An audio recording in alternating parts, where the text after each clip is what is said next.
ओम गं गणपतये नमः। आइए सुनते हैं सकट चौथ पर विनायक जी की यह कथा। एक ब्राह्मण था जो नित्य प्रतिदिन सुबह उठकर गंगा जी स्नान के लिए जाता और आकर विनायक जी की पूजा करता और विनायक जी की कहानी सुनता था। उसकी पत्नी को पूजा करना अच्छा नहीं लगता था और वह गुस्सा हो जाती थी। कहती थी कि सुबह पहले पूजा करने के लिए बैठ जाते हो, मैं झाड़ू निकालती हूँ, घर का काम करती हूँ, तुम्हें कोई काम नहीं है क्या? ब्राह्मण उसकी बात को सुनता ही नहीं था। एक दिन ब्राह्मण गंगा जी नहाने के लिए चला गया और पीछे से ब्राह्मणी ने विनायक जी को छुपा कर रख दिया। वापस आकर ब्राह्मण ने कहा कि विनायक जी की मूर्ति कहाँ गई? तो ब्राह्मणी बोली कि मुझे तो नहीं पता कहाँ गई। ब्राह्मण ने खाना नहीं खाया और पानी भी नहीं पिया। ब्राह्मण ने कहा कि जब तक मैं विनायक जी की पूजा नहीं कर लेता तब तक अन्न जल ग्रहण नहीं कर सकता। मैं तो विनायक जी की पूजा करने के बाद ही अन्न जल ग्रहण करूंगा। ब्राह्मणी ने ब्राह्मण को बहुत समझाया कि खाना खा लो, लेकिन उसने नहीं खाया। दोनों को लड़ते झगड़ते देखकर विनायक जी की मूर्ति हंसने लगी। तब ब्राह्मणी गुस्से में आकर बोली कि मूर्ति वहां रखी है। उसके बाद ब्राह्मण ने विनायक जी की पूजा अर्चना की। तब अचानक ही विनायक जी की मूर्ति बोल उठी कि तुझे मेरी सेवा करते हुए बहुत दिन हो गए, कुछ मांग। ब्राह्मण बोला कि अन्न मांगू, धन मांगू, जितना दुनिया में सुख है वह सब मांगू। तब विनायक जी ने सारा सुख धन अन्न सब ब्राह्मण को दे दिया। ब्राह्मण मूर्ति को मंदिर में रखकर पूजा अर्चना करने लगा। ब्राह्मणी को इतना अन्न धन मिलने से उसकी भी पूजा करने की श्रद्धा जाग उठी और अब वह भी ब्राह्मण को बोलकर मूर्ति घर में रखवाई और खूब प्रेम से पूजा करने लगी। हे विनायक जी महाराज, जैसे ब्राह्मण को सुख दिया वैसे सबको देना।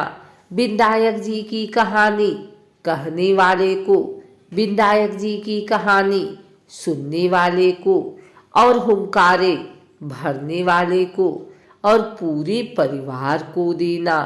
तो बोलो गजानन महाराज की जय। एक और कहानी के अनुसार दो देवरानी और जेठानी थी।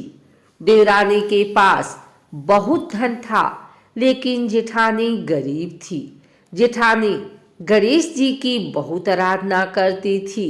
वह अपनी देवरानी के घर आटा पीसने जाती थी। जिस कपड़े से वह आटा पीसती थी उस कपड़े को घर लाकर पानी में घोलकर अपने पति को पिला देती थी। एक दिन देवरानी के लड़के ने देख लिया और अपनी माँ से बोला कि माँ, ताई यहाँ से आटे का कपड़ा ले जाकर ताऊ जी को घोलकर पिला देती है।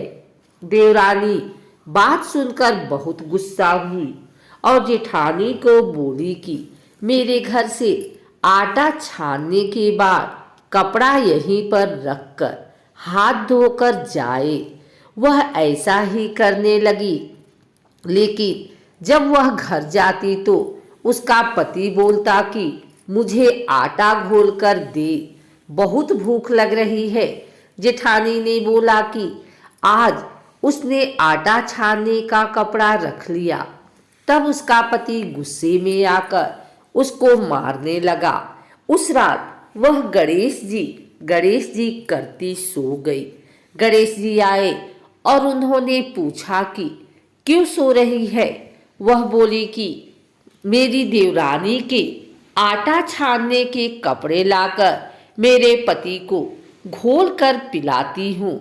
आज उसने कपड़ा रख लिया, मैं पिला नहीं सकी, इसीलिए मेरे पति ने मुझे मारा है। गणेश जी ने कहा कि मैं घर घर से तिलकुट खाकर आया हूँ, इसलिए मुझे शौच जाना है, कहाँ पर जाऊं? उसने कहा कि महाराज, बहुत जगह पड़ी है, कहीं पर भी चले जाओ। गणेश जी शौच करके वहां से चले गए। थोड़ी देर बाद जब उसने उठकर देखा कि सारा घर तो हीरों से जगमगा रहा है, वह धन को इकट्ठा करने लगी तो देवरानी के घर जाने में देर हो गई। देवरानी ने लड़के को भेजा कि देख कर आओ, आज ताई क्यों नहीं आई। लड़के ने आकर देखा कि ताई के घर में तो बहुत सारा धन हो रहा है। उसने जल्दी से जाकर अपनी माँ को बताया। देवरानी दौड़ी दौड़ी आई और पूछा कि तेरे यहाँ इतना धन कहाँ से आया। तब जेठानी ने सारी बात बता दी। इतनी सुनकर देवरानी घर पर आई और अपने पति से बोली कि मुझे भी लकड़ी से मारो। जेठानी के पति ने उसे लकड़ी से मारा था। उसके घर बहुत धन हो गया। उसका पति बोला कि तू धन की भूखी क्यों मार खाती है, लेकिन वह नहीं मानी। उसके पति ने उसे खूब मारा। वह सारा मकान खाली करके गणेश जी का नाम लेकर सो गई। गणेश जी आए और बोले कि मैं घर घर से तिलकुट खाकर आया हूँ, इसलिए मुझे शौच जाना है, कहाँ पर जाऊं? तब वह बोली कि महाराज, मेरे तो बहुत बड़ा मकान है, कहीं पर भी चले जाओ। गणेश जी सोच करके वहां से चले गए। थोड़ी देर बाद वह उठकर देखी तो उसने देखा कि घर में बहुत सारा कूड़ा कचरा रखा हुआ है। यह देखकर वह बोली कि महाराज, आपने तो मेरे साथ कपट किया है। जेठानी को तो इतना सारा धन दे दिया और मुझे कूड़ा करकट दिया है। गणेश जी वहां आए और बोले कि तू धन की भूखी मार खाई और वह धर्म की भूखी। देवरानी बोली कि महाराज, यह सब कूड़ा कचरा समेटो, मुझे तो धन नहीं चाहिए।